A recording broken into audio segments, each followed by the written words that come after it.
और इसको देख लेते हैं कि जो हमने अभी डिस्कस किया था क्या वैसे ही हो रहा है। आप यहाँ पर देख सकते हैं। सबसे पहले हमने कैश, यहाँ पर आप देखिए कैश या बैंक अकाउंट है, तो कैश का बैलेंस 500 और बैंक का है 8000। इसको हमने ट्रांसफर कर दिया। आप देख सकते हैं यहाँ पे इन्होंने बैंक अकाउंट ओपन किया है। आप चाहें तो कैश अकाउंट भी ओपन कर सकते हैं। तो इन्होंने बैलेंस बीडी कितना लिखा 8000। आप यहाँ देख सकते हैं 8000 का बैलेंस है, इन्होंने यहाँ पे लिख दिया क्योंकि ये एसेट है इसलिए डेबिट साइड पर जाएगा। अच्छा, फिर इन्होंने क्या किया, कैश बैंक में डिपॉजिट करा दिया। तो यहाँ पे एंट्री क्या होगी, bank account debit to cash, cash deposit कराने की बैंक में। तो इसलिए यहाँ पे इसको पोस्ट कर दिया है, लेजर पोस्टिंग है, कैश आ गया 500 का। ठीक है, आगे हम बात करते हैं। अभी फर्स्ट स्टेप की बात ही चल रही है। स्टॉक इन ट्रेड बिक सकता है, इन्वेस्टमेंट डेटर, ये सभी हम ट्रांसफर कर देंगे यहाँ पर। फ्रेंड्स आप अपनी बुक से देख सकते हैं, तो यहाँ पर स्टॉक इन्वेस्टमेंट डेटर ट्रांसफर कर दिए। फिर यहाँ पे प्रोविजन है, प्रोविजन 2000 का उन्होंने लाइबिलिटी साइड पर ट्रांसफर कर दिया है 2000 का।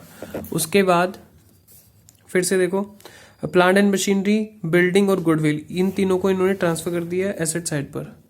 Plant, machinery, building and goodwill को ट्रांसफर कर दिया है।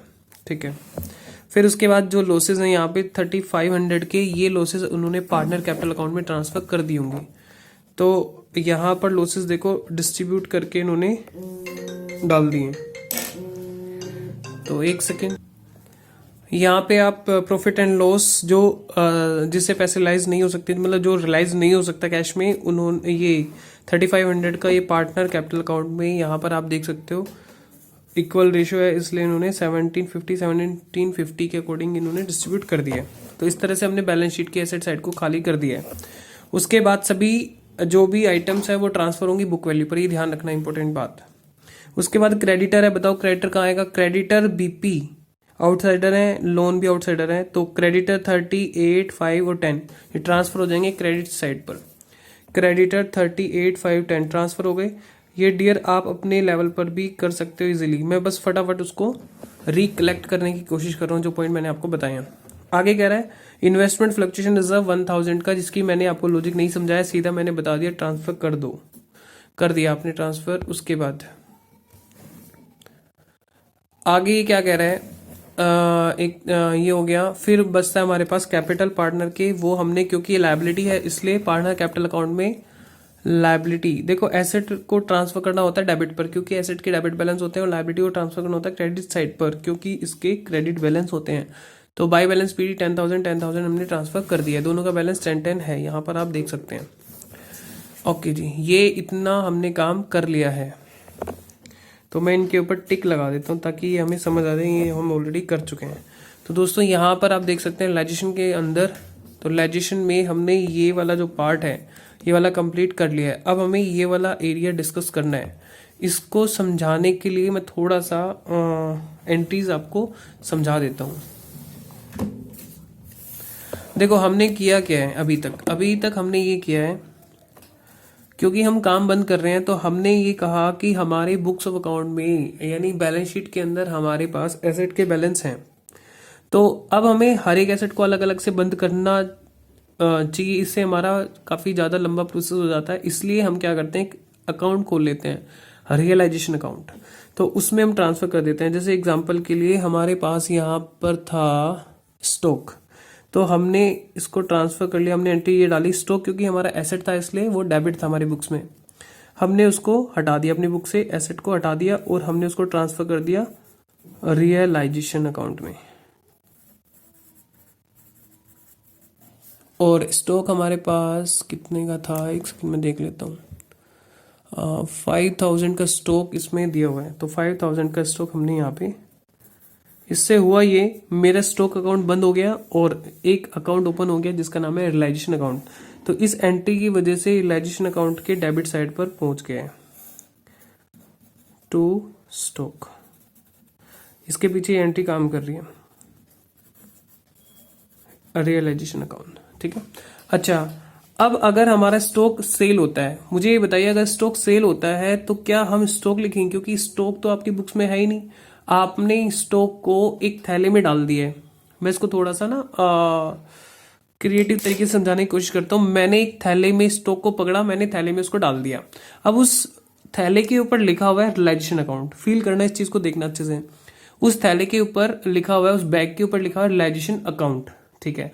अब जा तो एक्चुअल में स्टॉक रहा होगा, लेकिन हमें क्या दिखाई दे रहा होगा, क्योंकि वो उस थैले के ऊपर लिखा हुआ रियलाइजेशन अकाउंट, तो जा तो एक्चुअल में स्टॉक रहा है, लेकिन हमें दिखाई क्या होगा, रियलाइजेशन अकाउंट क्रेडिट हो रहा है। इसका मतलब हम ये करने वाले हैं, अगर हम रियलाइजेशन में नहीं डालते तो हम एंट्री क्या करते, कैश या बैंक टू स्टॉक करते हैं यहाँ पर, लेकिन वो स्टॉक अब नहीं रहा, स्टॉक कहाँ जा चुका है, रियलाइजेशन में, तो हम यहाँ पर रियलाइजेशन अकाउंट को क्रेडिट कर देंगे। एक्चुअल में स्टॉक इसी के अंदर है, तो आप एंट्री ऐसे करो, cash account debit to stock, लेकिन स्टॉक कहाँ जा चुका है, रियलाइजेशन में, तो हमने एंट्री करी कैश टू रियलाइजेशन अकाउंट। हाँ जी सर, समझ आ रही है बात।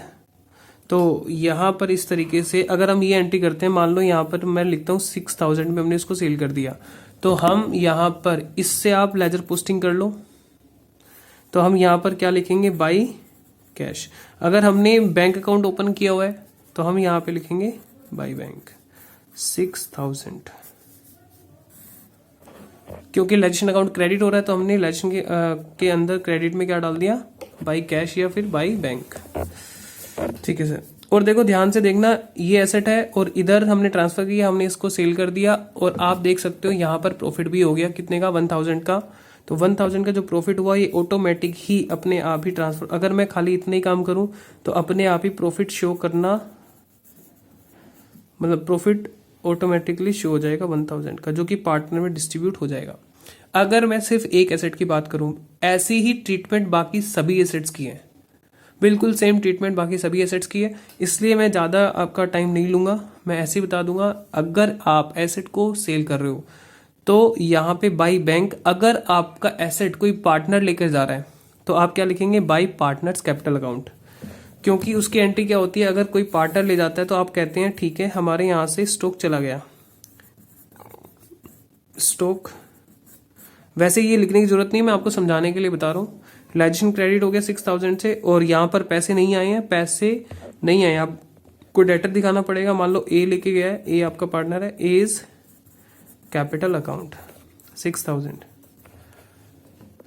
तो ये एंट्री आपकी हो जाएगी, और इस वजह से रियलाइजेशन में क्रेडिट साइड पर क्या शो होगा, A is capital, by A is capital account. Sir आप इतना टाइम वेस्ट क्यों कर रहे हो, हमें ये बातें समझ आती हैं। दोस्तों ऐसा है क्योंकि मुझे कंप्लीट समझाना है और हर एक स्टूडेंट को समझाना है, तो हो सकता है किसी स्टूडेंट को ये बातें ना समझ आती हो। और जर्नल एंट्री आजकल एग्जामिनर बहुत ज़्यादा पूछते हैं, तो प्लीज़ एंट्री समझो। मैं यहाँ से आपको एंट्री समझाने की कोशिश कर रहा हूँ, क्योंकि मैं बाद में जाके आपको एक एंट्री वाला क्वेश्चन भी कराऊंगा। आजकल वो लोग एंट्री पूछ रहे हैं, तो एंट्री के पीछे जो लॉजिक है वो प्लीज़ समझने की कोशिश करो आप। ओके ठीक है, तो थोड़ा सा टाइम लगेगा, लेकिन पेशेंस रखो यार, सब कुछ हो जाएगा, टेंशन मत लो बिल्कुल भी। आगे चलते हैं हम। तो इसी तरह सभी एसेट्स का काम किया जाएगा, सभी एंट्रीज इस तरह से होंगी एसेट से रिलेटेड। तो जल्दी से रिवाइज कर लो, अगर कोई एसेट टेक ओवर हो रहा है या सेल हो रहा है, देखो दो ही बातें हो सकती हैं, या तो एसेट हम किसी थर्ड पार्टी को बेचेंगे, कैश ले लेंगे, तो हम एंट्री करेंगे लेजिशन में बाई कैश या फिर बाई बैंक, ठीक है। उसके बाद बात आती है अगर कोई पार्टनर एसेट को लेके चला जा रहा है, क्योंकि कई बार ऐसा होता है कि हमें कोई पार्टनर ये कहता है कि भाई बहुत सस्ता बेचा जाएगा आउटसाइड, अगर आप बेचने जा रहे हो, इससे अच्छा मैं ही ले जाता हूँ घर पे, और बाकी जो भी पैसे हैं वो मैं अपने अकाउंट से कटवा दूंगा, क्योंकि फर्म को तो अल्टीमेटली मुझे पैसे देने ही है, क्योंकि काम बंद हो रहा है। तो इसलिए हम एंट्री करते हैं, फर्म के पार्टनर की कैपिटल को डेबिट कर देते हैं, और उसके बाद यहाँ पे रियलाइजेशन अकाउंट को क्रेडिट कर देते हैं। इस वजह से वो रियलाइजेशन अकाउंट में क्रेडिट साइड पर आ जाता है, ठीक है। अभी मैं सिर्फ रियलाइजेशन अकाउंट पर ही फोकस कर रहा हूँ, बाकी इसका सेकंड इम्पैक्ट कहाँ जाएगा वो अभी डिस्कस नहीं कर रहा हूँ, प्लीज पेशेंस रखो, करूंगा अभी। उसके बाद बात आती है लायबिलिटीज की, या फिर एक काम करते हैं अनरिकॉर्डेड एसेट का भी डिस्कशन यहाँ पे कर ही लेता हूँ मैं साथ साथ।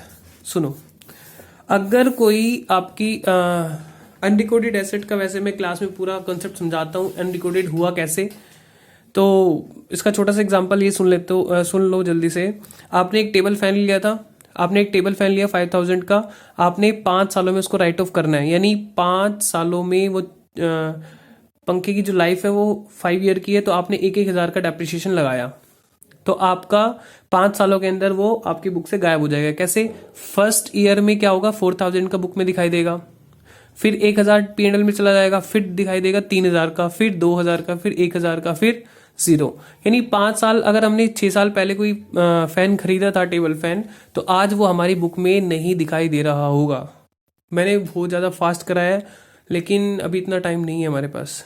तो इस तरह से वो अनरिकॉर्डेड है, आपकी बुक्स ऑफ अकाउंट में नहीं है, लेकिन वो फिजिकल एग्जिस्टेंस में तो होगा ना, फिजिकली तो एग्जिस्ट करता होगा ना। आप सोचो जरा, फिजिकली तो वो आपके पास होगा। अब काम बंद हो रहा है, तो जो टेबल फैन कोने में पड़ा हुआ है, आपने सोचा कि भाई इसको भी हम स्क्रैप में बेच देते हैं, कुछ पैसा यहाँ से भी आ जाएगा। तो आपकी बुक्स में रिकॉर्ड नहीं है, लेकिन आप उसको बेचकर कुछ ना कुछ अमाउंट मिल रहा है।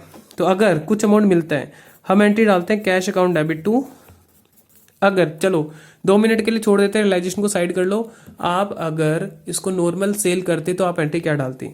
Cash to profit on sale, क्योंकि टेबल फैन आपके लिए कचरा है, कूड़ा है, आपने यूज कर लिया है। Profit on cell of table fan पूरा लिखना चाहिए, ऐसे लिख सकते हैं। वो 200 रुपीज का सेल हुआ, तो आप ऐसी एंट्री करते। लेकिन दोस्तों यहाँ पर दिक्कत ये है कि हम एक नया अकाउंट नहीं खोल सकते, क्योंकि हमें काम बंद करना है या काम एंट्रीज ओपन करनी है, या अकाउंट ओपन करने नहीं है यहाँ पर अकाउंट्स को क्लोज करना है।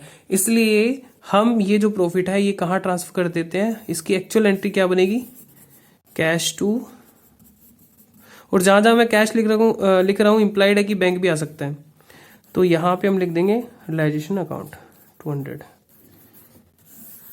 यानी हमने ये रियलाइजेशन क्रेडिट इस वजह से नहीं किया कि पहले इसमें एसेट्स है, हमने किया इस वजह से है क्योंकि इसमें प्रॉफिट है। यानी जो प्रॉफिट है वो रियलाइजेशन में क्रेडिट साइड पर डाल दो। अगर आप रियलाइजेशन में क्रेडिट साइड पर प्रॉफिट डाल देंगे तो अल्टीमेटली घूम फिर के वो कहां पे चला जाएगा? पार्टनर कैपिटल अकाउंट में ही ट्रांसफर हो जाएगा। सोचो जरा। जी हाँ, तो इस तरीके से हम एक क्रक्स निकाल लेते हैं एसेट्स को। अगर अच्छा हाँ सॉरी, इसको अगर कोई पार्टनर लेके जा रहा है तो partner capital account debit to realisation भी हो सकता है। अनरिकॉर्डेड एसेट को पार्टनर ले जा रहा है तो partner capital account debit to realisation. इस वजह से रियलाइजेशन अकाउंट में क्रेडिट साइड पे बाई पार्टनर्स कैपिटल अकाउंट आ जाएगा। ठीक है, तो सम अप करते हैं। अगर एसेट थर्ड पार्टी को बेचा जा रहा है, उससे कैश आ गया या उससे चेक आ गया, तो बाई कैश या बाई बैंक, या फिर किसी पार्टनर ने टेक ओवर कर लिया और वो कह रहा है कि मैं कैश नहीं दे रहा हूं। हाँ ध्यान से सुना, अगर पार्टनर कैश दे रहे हैं तो बाई कैश या बैंक कर सकते हैं हम, लेकिन मतलब कर सकते हैं क्या, करना है। अगर पार्टनर कैश या बैंक नहीं दे रहा है, पेमेंट नहीं कर रहा है, तो आप partner capital account debit to realisation करेंगे, जिससे कि रियलाइजेशन में बाई पार्टनर कैपिटल अकाउंट आ जाएगा। अनरिकॉर्डेड एसेट की ट्रीटमेंट भी बिल्कुल ऐसे ही है जैसे रिकॉर्डेड एसेट की ट्रीटमेंट है। चलिए फिर बात आगे बढ़ाते हैं, और मुझे लगता है कि इस वीडियो में मैं नहीं समझा पा रहा हूँ क्योंकि वीडियो काफ़ी ज़्यादा लंबा हो जाने वाला है, इसलिए बाकी डिस्कशन हम करेंगे नेक्स्ट वीडियो में। Okay, bye bye.